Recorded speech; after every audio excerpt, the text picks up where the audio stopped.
Hi, fifth graders. Welcome to level 4 of your grid. This is the first creative level of our grid. And in this grid, you're going to be using a lot of the things that you have learned to make a creative element superhero based on all of these things that you have been learning. Here is an example from last year. It is a poster. Your goal is to make a poster that demonstrates an element from the periodic table and takes the properties of that element and turns them into a superhero. So you will see here that Ellie chose the element radium, and here are some facts about the protons, electrons, and neutrons. This is the element symbol and atomic number over here. The name that she chose for her superhero was Raven. Down here we have a cool picture. I will show you how to make that picture in video 4A2. Over here you're going to have a drawing of the model of the electron with the protons, electrons, and neutrons. Down here we have 5 facts about your element, and here is a superhero description.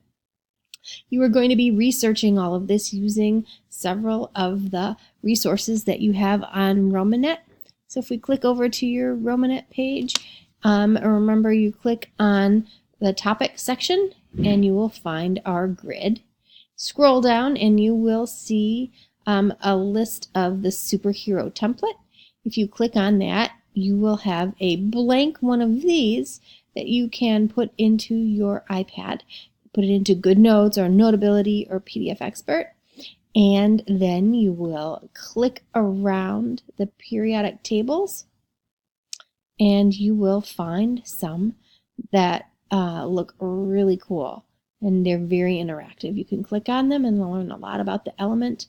We've got that periodic table. This one looks really boring, but if you click on it, it has lots of great information about the discoveries and the uses of the elements. This one, again, doesn't look fantastic, but if you click on it, you will see some interesting facts about your elements. That one has nice pictures, and then this one has not a lot of information, but it does give some great real-life uses of the elements. Okay, so these are the things that you have available to you in order to start thinking about your picture. If you look at this sheet guides you through the steps. You're on step 1 right now. Look at movie 4A1, describing the project. Then there are periodic tables on Romanet. Your next step is to be thinking about your favorite element and what kind of superpowers that element could have. Follow the steps on sheet 4A and you should be great. Good luck!